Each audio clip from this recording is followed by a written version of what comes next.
আল্লাহ রাসূল সাল্লাল্লাহু আলাইহি ওয়াসাল্লাম শীতকালীন সময় একদিন আল্লাহ রাসূল সাল্লাল্লাহু আলাইহি সাল্লাম বের হলেন, দেখলেন আল্লাহু আকবার, গাছের পাতাগুলো টপ টপ টপ টপ করে পড়তেছে।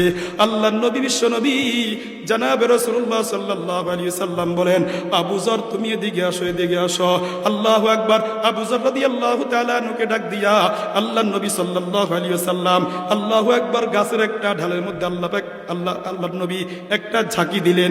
যখন ঝাঁকি দিলেন আল্লাহু আকবার, টপ টপ টপ টপ করে গাছের পাতাগুলো পড়তেছে। আল্লাহর নবী, বিশ্ব নবী জনাবে রাসূলুল্লাহ সাল্লাল্লাহু আলাইহি ওয়াসাল্লাম বলছেন, আবু যর, যে ব্যক্তি আল্লাহু আকবার দৈনিক 5 ওয়াক্ত নামাজ পড়বে, তার গুনাহগুলো আল্লাহু আকবার শীতকালীন সময় গাছের পাতাগুলো যেমন টপ টপ টপ টপ করে ঝরে যায়, যে ব্যক্তি নিয়মিত নামাজ পড়বে তার গুনাহগুলো আল্লাহ পাক রব্বুল আলামিন এভাবে মাফ করে দেন। কেমন?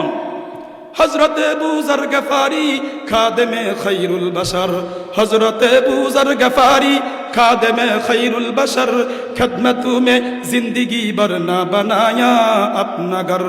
হযরত আবু যর গফারি রাদিয়াল্লাহু তাআলা আনহু এমন একজন সাহাবী ছিলেন, সব সময় তিনি দুনিয়া থেকে বিমুখ ছিলেন, দুনিয়া থেকে বিমুখ ছিলেন। আল্লাহু আকবার। ও রাসূল করিম সাল্লাল্লাহু আলাইহি ওয়াসাল্লামের দরবারে পড়ে থাকতেন, ও রাসূল করিম সাল্লাল্লাহু আলাইহি ওয়াসাল্লামের খিদমতে নিয়োজিত থাকতেন। হযরত আবু যর গফারি খাদেমে খায়রুল বাশার, খিদমতু মে জিंदगी বরনা বানায়া আপনা ঘর। হযরত আবু যর রাদিয়াল্লাহু তাআলা আনহু একটা ঘর পর্যন্ত নিজের জন্য বানায় নাই। ও রাসূলের কেমন খাদেম ছিলেন, দুনিয়া বিমুখ ছিলেন। আর আজকে আমাদের পরিস্থিতি কি? আজকে আমরা দুনিয়ার জন্য পাগল, দুনিয়ার চাকচিক্য, দুনিয়ার সৌন্দর্য, দুনিয়ার অট্টালিকার জন্য আমরা পাগল। কিন্তু মুহতারাম হাজরিন, সাহাবায়ে কেরাম দুনিয়ার জন্য পাগল ছিলেন না, দুনিয়ার জন্য পাগল ছিলেন না, দুনিয়া বিমুখ ছিলেন। আল্লাহু আকবার। এই জন্য দিনকে বিসর্জন দিয়া, ইসলামকে বিসর্জন দিয়া দুনিয়া উপার্জন করা যাবে না। যদি আল্লাহ পাক রব্বুল আলামিন দিনের সাথে সাথে যদি আমাকে কোটিপতি বানায়া দেন, 5 ওয়াক্ত নামাজিকে আল্লাহ পাক রব্বুল আলামিন যদি কোটিপতি বানায়া দেন, কোনো সমস্যা নেই, কোনো সমস্যা নাই, এটা অসুবিধা নাই। কেন? সে তো আল্লাহ পাক রব্বুল আলামিনের সন্তুষ্ট, ঠিক আছে, তার নামাজ ঠিক আছে, রোজা ঠিক আছে। সে যদি কোটিপতি হয়, সে লক্ষ লক্ষ টাকা সেই গান বাজনার মধ্যে ব্যয় করবে না, লক্ষ লক্ষ টাকা সেই মসজিদে দান করবে, লক্ষ লক্ষ টাকা সেই মাদ্রাসায় দান করবে। আওয়াজ দিয়া বলেন ঠিক কি ঠিক না? এই জন্য হযরত আবু যর গফারি রাদিয়াল্লাহু তাআলা আনহু আল্লাহু আকবার দুনিয়া বিমুখ ছিলেন। আমার মুরব্বী বাবারা, একটু চিন্তা করিয়া দেখেন না, সন্তান সন্ততির জন্য কত কষ্ট করতেছেন, মাথার ঘাম পায়ে ফেলাইতেছেন। সন্তানের জন্য আপনি ঘর সাজাইলেন, বাড়ি সাজাইলেন, সন্তানের জন্য কত কষ্ট করতেছেন, দুনিয়ার ফিকির করতেছেন। একটু চিন্তা করিয়া দেখেন না, আপনার 20 বছরের যুবক কেন 5 ওয়াক্ত নামাজ পড়ে না? আপনার 20 বছরের যুবতী কেন কুরআনুল কারীমের তেলাওয়াত জানে না? কেন সঠিকভাবে নামাজ আদায় করতে পারে না? আপনি মুরব্বী বাবা কেন চিন্তা করলেন না? আপনি মা কেন চিন্তা করলেন না? তার দুনিয়ার ঘরের জন্য চিন্তা করলেন, বাড়ির জন্য চিন্তা করলেন, কিন্তু তার আখিরাতের চিন্তা করলেন না। আল্লাহ পাক রব্বুল আলামিন বলেন, ইয়া আইয়ুহাল্লাযীনা আমানু কু আনফুসাকুম ওয়া আহলিকুম নারা। আল্লাহ পাক রব্বুল আলামিন বলেন, হে ঈমানদারগণ, হে বিশ্বাসীগণ, তোমরা নিজেরাও জাহান্নামের আগুন থেকে বাঁচাও, তোমাদের পরিবার পরিজনদেরকেও জাহান্নামের আগুন থেকে বাঁচাও। এই জন্য মুহতারাম হাজরিন, আমি একা একই নামাজ পড়লে হবে না, আমার সন্তানকে নামাজি বানাইতে হবে, আমার স্ত্রীকে নামাজি বানাইতে হবে, আমার পুত্রবধূকে নামাজি বানাইতে হবে। আল্লাহ পাক রব্বুল আলামিন মুত্তাকিনদের পরিচয় বলতে গিয়ে আল্লাহ পাক রব্বুল আলামিন বলেন, আল্লাযীনা ইউমিনুনা বিল গায়ব। মুত্তাকিনদের 1 নম্বর পরিচয়, তারা আল্লাহু আকবার অদৃশ্যের উপর ঈমান আনয়ন করবে। 2 নম্বর, ওয়ায়ুকিমুনাস সালাহ, তারা নামাজ প্রতিষ্ঠা করবে। কি প্রতিষ্ঠা করবে বলেন?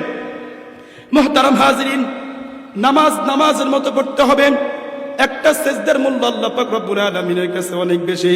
বলেন নবী সাল্লাল্লাহু আলাইহি ওয়াসাল্লাম, সিজদাতুন ওয়াহিদাতুন খায়রুম মিনাদ দুনিয়া ওয়া মা ফিহা।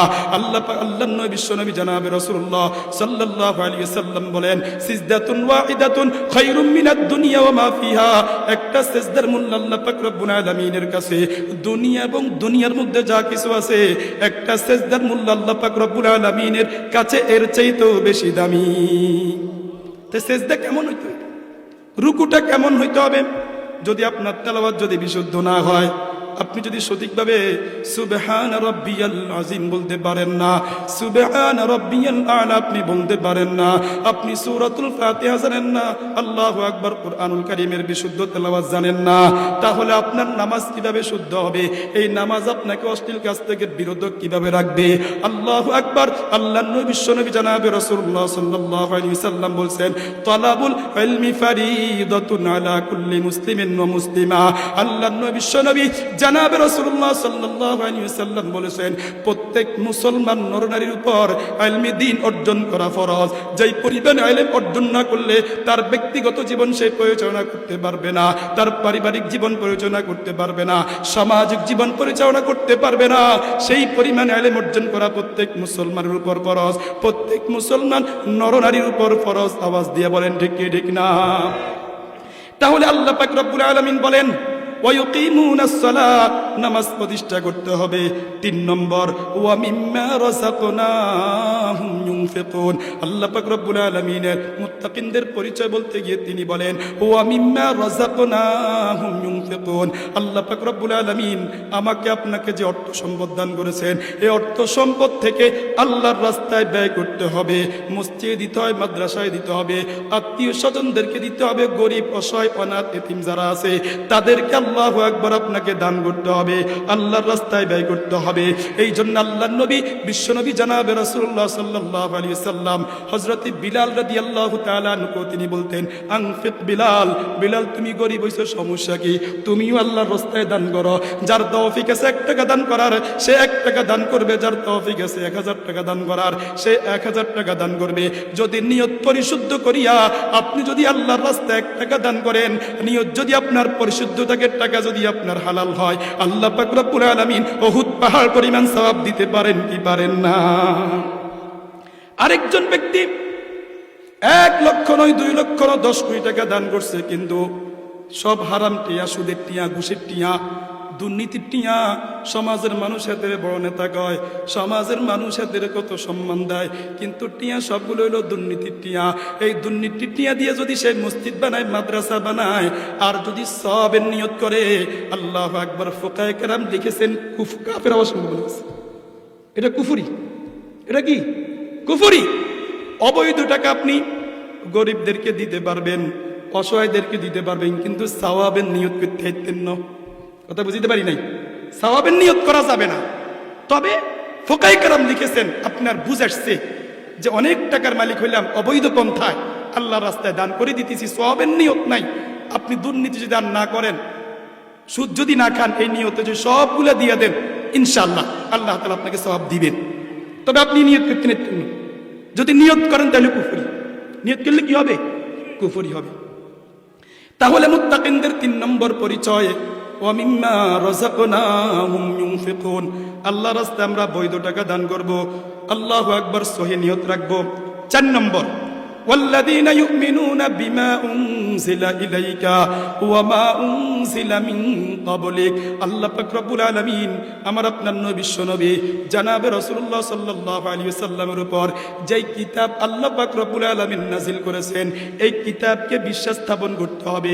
এই কিতাবের মধ্যে যা কিছু আছে সব কিছুর উপর ঈমান আনয়ন করতে হবে।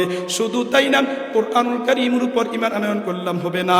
আল্লাহু আকবার। আল্লাহ পাক রব্বুল আলামিন বলেন ওয়ামা উনজিলা মিন ক্বাবলিক। কোরআনের আগে আল্লাহ পাক রব্বুল আলামিন যত আসমানি কিতাব আল্লাহ পাক রব্বুল আলামিন নাজিল করেছেন, তাওরাত, জাবুর, ইনজিল সহ যত সহিফা আল্লাহ পাক রব্বুল আলামিন নাজিল করেছেন, সবগুলোর উপর ঈমান আনয়ন করতে হবে। তাহলে মুত্তাকিনদের 4 নম্বর বৈশিষ্ট্য, 4 নম্বর পরিচয়, আল্লাহু আকবার, তারা কি করবে বলেন? কোরআনের উপর বিশ্বাস করবে। আল্লাহ পাক রব্বুল আলামিন যত আসমানি কিতাব আল্লাহ পাক রব্বুল আলামিন নাজিল করেছেন, সকল আসমানি কিতাবের উপর কি করতে হবে? ঈমান আনয়ন করতে হবে। 5 নম্বর ওয়া বিল আখিরাতি হুম ইউকিনুন। পরকালীন বিষয়ের উপর ঈমান আনয়ন করা লাগবে, পরকালীন বিষয়ের উপর ঈমান আনয়ন করা লাগবে। এই জন্য মুহতারাম হাজিরিন, আল্লাহ পাক রব্বুল আলামিন বলেন ওয়া বিল আখিরাতি হুম ইউকিনুন, পরকালীন বিষয়ের উপর ঈমান আনয়ন করা লাগবে। তাহলে আল্লাহ পাক রব্বুল আলামিন মুত্তাকিনদের 5টি পরিচয় এখানে আলোচনা করেছেন, 5টি বৈশিষ্ট্য আল্লাহ পাক রব্বুল আলামিন বলছেন। আল্লাহু আকবার। আল্লাহ পাক রব্বুল আলামিন বলেন আলিফ লাম মিম যালিকাল কিতাবু লা রাইবা ফীহি হুদাল লিল মুত্তাকিন আল্লাযীনা ইউমিনুনা বিল গায়বি ওয়া ইউকিমুনাস সালাহ ওয়া মিম্মা রাযাকনাহুম ইউনফিকুন। আল্লাহ পাক রব্বুল আলামিন বলেন এটি এমন একটি কিতাব, এই কিতাবের মধ্যে কোনো ভুল নাই, কোনো মিস্টেক নাই, সন্দেহ করার কোনো সুযোগ নাই।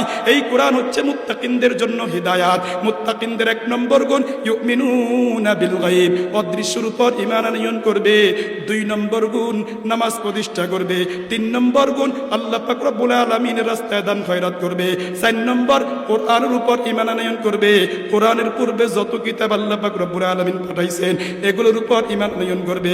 5 নম্বর পরকালীন যত আযাব আছে, যত গজব আছে, যত নিয়ামত আছে, আল্লাহ পাক রব্বুল আলামিন কোরআনের মধ্যে যত কিছু আলোচনা করেছেন, জান্নাতের কথা আলোচনা করেছেন, জাহান্নামের কথা আলোচনা করেছেন, আল্লাহর নবী বিশ্বনবী জনাবে রাসূলুল্লাহ সাল্লাল্লাহু আলাইহি সাল্লাম খুলে খুলে খুলে খুলে সব কিছুর বর্ণনা আল্লাহর নবী বিশ্বনবী জনাবে রাসূলুল্লাহ সাল্লাল্লাহু আলাইহি ওয়াসাল্লাম দিয়েছেন।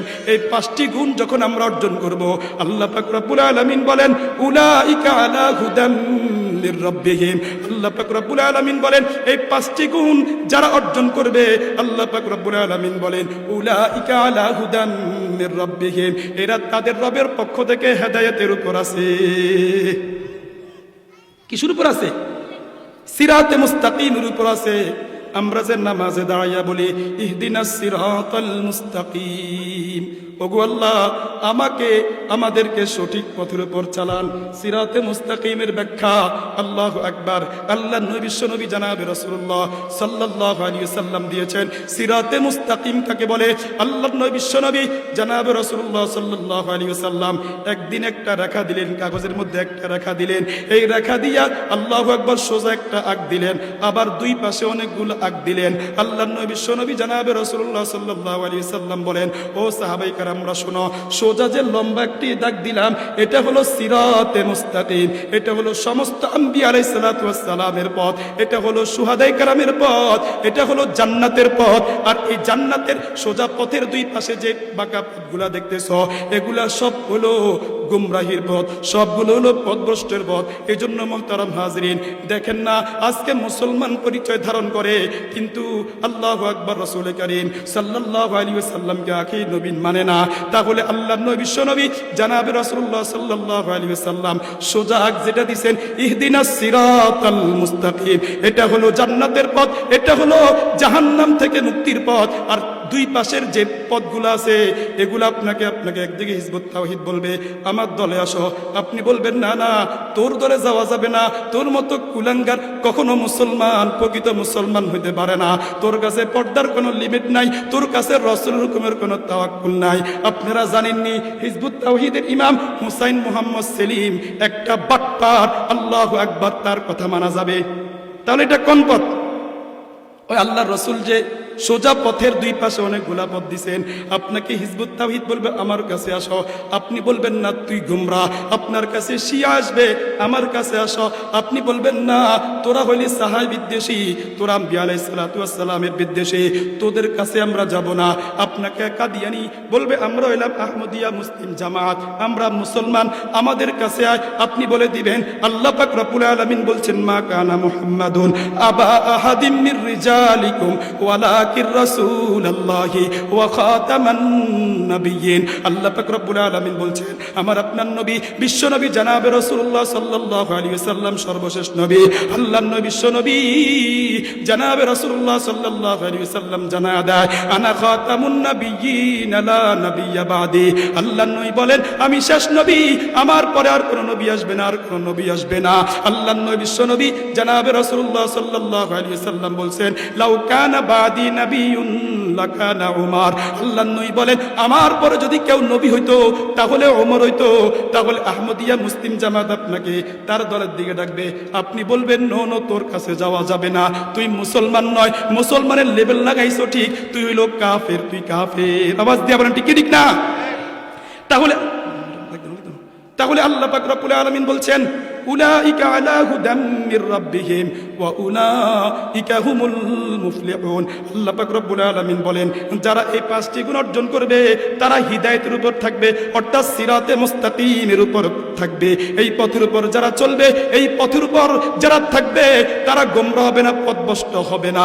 আল্লাহর নবী বিশ্বনবী জনাবে রাসূলুল্লাহ সাল্লাল্লাহু আলাইহি ওয়াসাল্লাম বলছেন তারাকতু ফীকুম আমরাইন লান তাদিল্লু মা তামাসসাকতুম বিহিমা কিতাবাল্লাহি ওয়া সুন্নাত রাসূলি।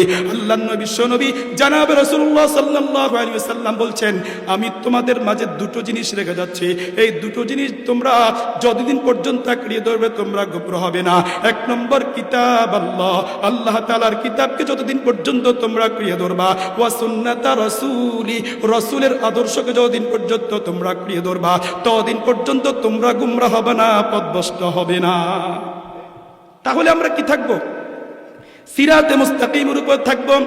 এজন্য মুহতারাম হাজরিন, আমার প্রিয় যুবক ভাইরা, আমার কলিজার টুকরা যুবক ভাইরা, কানকে একটু খাড়া করে একটু শোনেন না। আমাদের আপনার নবী বিশ্বনবী জনাবে রাসূলুল্লাহ সাল্লাল্লাহু আলাইহি ওয়াসাল্লাম তিনি হলেন আমাদের জন্য মডেল। দুনিয়ার কোনো খেলোয়াড় আমাদের জন্য মডেল না, দুনিয়ার কোনো নর্তকী আমাদের জন্য মডেল না, দুনিয়ার কোন নায়ক আমাদের জন্য মডেল না। আমাদের মডেল একজন, তিনি কে? মুহাম্মাদুর রাসূলুল্লাহ সাল্লাল্লাহু আলাইহি ওয়াসাল্লাম। কেমন নবী আল্লাহ পাক রব্বুল আলামিন আমাদেরকে দান করেছেন। আমার আপনার নবী বিশ্বনবী জনাবে রাসূলুল্লাহ সাল্লাল্লাহু আলাইহি ওয়াসাল্লাম ইমামুল মুরসালিন, খাতামুন নবিয়্যিন, আল্লাহু আকবার, সাইয়্যিদুল মুরসালিন। আমার আপনার নবী বিশ্বনবী জনাবে রাসূলুল্লাহ সাল্লাল্লাহু আলাইহি ওয়াসাল্লামের ব্যাপারে আল্লাহ পাক রব্বুল আলামিন বলছেন ওয়া ইন্নাকা লাআলা আযীম। হাবিব, আপনাকে উত্তম চরিত্রের অধিকারী আমি বানাইলাম, মহান চরিত্রের অধিকারী আপনাকে বানাইলাম। মক্কার কাফেররা, মক্কার মুশরিকরা আপনাকে পাগল বললে কি হইছে, আপনাকে আল্লাহু আকবার জাদুঘর বললে কি হইছে, কিন্তু আমি আল্লাহ সার্টিফিকেট দিয়া দিলাম ওয়া ইন্নাকা লাআলা খুলুকিন আযীম। আপনি মহান চরিত্রের অধিকারী, আপনার মতো উত্তম চরিত্রের অধিকারী আর কেউ নাই। আল্লাহু আকবার। আম্মা জান আয়েশা সিদ্দিকা রাদিয়াল্লাহু তাআলা আনহা ওর রাসূলের শানে বলছেন লানা শামসুন ওয়ালিল আফাকি শামসুন, লানা শামসুন ওয়ালিল আফাকি শামসুন ওয়া শামসি আফদালু মিন শামসিস সামা ফাইন্না শামসা তাতলু বাদাল ফাজরি ওয়া শামসি তাতলু বাদাল ইশাই। আম্মা জান আয়েশা সিদ্দিকা রাদিয়াল্লাহু তাআলা আনহা বলেন লানা শামসুন ওয়ালিল আফাকি শামসুন। ও দুনিয়ার মানুষ, আমার একটা সূর্য আছে, আসমানের একটা সূর্য আছে, কিন্তু শোনো, আসমানের সূর্যটা ফজরের পরে উদিত হয়, আর আমার সূর্য মুহাম্মাদুর রাসূলুল্লাহ সাল্লাল্লাহু আলাইহি ওয়াসাল্লাম ইশারের পরে উদিত হয়। মুহাম্মাদুন বাশারুন লাইসা কাল বাশারি, মুহাম্মাদুন বাশারুন লাইসা কাল বাশারি, আল ইয়াকুতু হাজারুন লাইসা কাল হাজারি। মুহাম্মদ সাল্লাল্লাহু আলাইহি ওয়াসাল্লাম মানুষ, কিন্তু তিনি আমার আপনার মতো সাধারণ মানুষ না, তিনি হলেন মহামানব, তিনি হলেন শ্রেষ্ঠ মানুষ, আমাদের মতো সাধারণ মানুষ না। মুহাম্মাদুন বাশারুন লাইসা কাল বাশারি, আল ইয়াকুতু হাজারুন লাইসা কাল হাজারি। আল্লাহু আকবার। কই বলেন যে পাথর তো পাথর, আবার ইয়াকুত পাথর তো পাথর, দুই পাথরের মধ্যে আকাশ পাতাল ব্যবধান। তদ্রূপভাবে আমাদের মাঝে আর মুহাম্মাদুর রাসূলুল্লাহ সাল্লাল্লাহু আলাইহি ওয়াসাল্লামের মাঝে আকাশ পাতাল ব্যবধান। তিনিও মানুষ, আমরাও মানুষ, কিন্তু তিনি হলেন মহামানব, তিনি হলেন শ্রেষ্ঠ মানব, আমাদের মতো সাধারণ মানুষ তিনি না। তাহলে আল্লাহ পাক রব্বুল আলামিন বলেন উলাইকা আলা হুদাম মির রাব্বিহিম ওয়া উলাইকা হুমুল মুফলিহুন। আল্লাহ পাক রব্বুল আলামিন বলেন এই সমস্ত গুণে গুণী যারা হবে তারা রবের পক্ষ থেকে হেদায়েতের উপর থাকবে। ওয়া উলাইকা হুমুল মুফলিহুন, আর তারাই কামিয়াব, তারাই সফল, তারাই হলো জান্নাতি। আরো আসতে বলেন, আরো আসতে বলেন, সবাই বলেন। পড়ছেন দেন লস হয়েছে নাকি? কি লাভ হয়েছে? আল্লাহর নবী বলছেন যে ব্যক্তি একবার সুবহানাল্লাহ পড়বে রব উহুদ পাহাড় পরিমাণ সওয়াব দিয়া দিবেন। আপনি আলহামদুলিল্লাহ পড়লেন, উহুদ পাহাড় পরিমাণ সওয়াব দিয়ে দিলেন। আপনি আল্লাহু আকবার পড়লেন, উহুদ পাহাড় পরিমাণ সওয়াব দিবেন কে? আরো জোরে বলেন। তাহলে আল্লাহ তাআলা বলছেন ওয়া উলাইকা হুমুল মুফলিহুন, এই সমস্ত গুণে গুণী যারা হবে তারা হলো সফল। তারা কি সফলের ব্যাখ্যা কি জানার দরকার আছে নি? আরো জোরে বলেন। মুহতারাম হাজরিন, আমাদের থিওরি, দুনিয়ার মানুষের থিওরি, যার কাছে লক্ষ লক্ষ টাকা আছে, যার কাছে কোটি কোটি টাকা আছে, যে এলাকার চেয়ারম্যান হলো, যে মেম্বার হলো, যে ভালো বিজনেসম্যান, সে মনে করে আমার মতো সফল কেউ নাই। আরো জোরে বলেন। যুবক চিন্তা করে, আমি যদি একটি সুজুকি বাইক পেতাম, একটা যদি BMW গাড়ি পাই যাইতাম, তাহলে আমার জীবনটা ধন্য, আমি সফল। আমি কি সফল? কিন্তু মুফাসসিরিন কেরাম লিখছেন, সফল ওই ব্যক্তি যে ব্যক্তির কোনো চিন্তা নাই, পেরেশান নাই, দুঃখ নাই, মুসিবত নাই, অসুস্থতা নাই। আল্লাহু আকবার। মুফাসসিরিন কেরাম বলেন ওই ব্যক্তি হইল সফল। ওই ব্যক্তি কি? যার কোনো চিন্তা নাই, যার কোনো মুসিবত নাই, যার কোনো দুঃখ নাই, সে কি সফল। আর আমরা মনে করি যে যুবক চিন্তা করে, একটা যদি সুজুকি বাইক থাকে তাহলে আমি সফল। আমার যদি ফেসবুকে যদি 1 লক্ষ ফলোয়ার হয় আমি সফল। কে চিন্তা করে? যুবক চিন্তা করে। কথা ঠিক নেই? সুন্দরী ওকে বউ ফাইলে আমি সফল। আর মুফাসসিরিন কেরাম কি কয়? এটার ব্যাখ্যা করতে গিয়ে তিনারা বলছেন যে বাবা আদম আলাইহিস সালাতু ওয়াস সালাম থেকে নিয়ে আমার আপনার নবী বিশ্বনবী জনাবে রাসূলুল্লাহ সাল্লাল্লাহু আলাইহি ওয়াসাল্লাম পর্যন্ত আল্লাহ পাক রব্বুল আলামিন 1,24,000 পয়গম্বর দুনিয়াতে পাঠাইছেন। সকলেই পেরেশান ছিলেন, সকলেই মুসিবতের মধ্যে পড়ছেন, সকলেই অসুস্থ হয়েছেন। কিয়ামত পর্যন্ত যত মানুষ আগমন করবে সকলেই পেরেশান থাকবে, সকলেই মুসিবত থাকবে। তাহলে আল্লাহ পাক রব্বুল আলামিন যে বলছে এই 5 গুণে গুণী যারা হবে তারা হেদায়েতের উপর আছে আর তারা হলো সফল, এটার ব্যাখ্যা কি? আল্লাহু আকবার। মুফাসসিরিন کرام লিখছেন হুমুল মুফলিহুন মানি হলো জান্নাত, অর্থাৎ তারা জান্নাতে প্রবেশ করবে। যখন আমরা জান্নাতে প্রবেশ করব, জান্নাতে যাওয়ার পরে কোনো কিনে টেনশন নাই, মুসিবত নাই, দুঃখ নাই, পেরেশানি নাই, অসুস্থতা নাই। তাহলে দুনিয়াতে কোনো নবী পরিপূর্ণ সফল হইতে পারবে না, দুনিয়াতে কোনো মানুষ পরিপূর্ণ সফল না। আল্লাহু আকবার। পরিপূর্ণ সফল আমরা কখন? যখন আমরা জান্নাতে যাব। আমরা কোথায় যাব? জান্নাতে যাব। এজন্য কারা কারা জান্নাতে যেতে চান আল্লাহ তাআলাকে দুহাত তুলে দেখায়া দেন। জান্নাতে যাওয়ার জন্য রাজি আছেন তো ইনশাআল্লাহ? নারে তাকবীর, লিল্লাহি তাকবীর। জান্নাতে যেতে চান তো ইনশাআল্লাহ?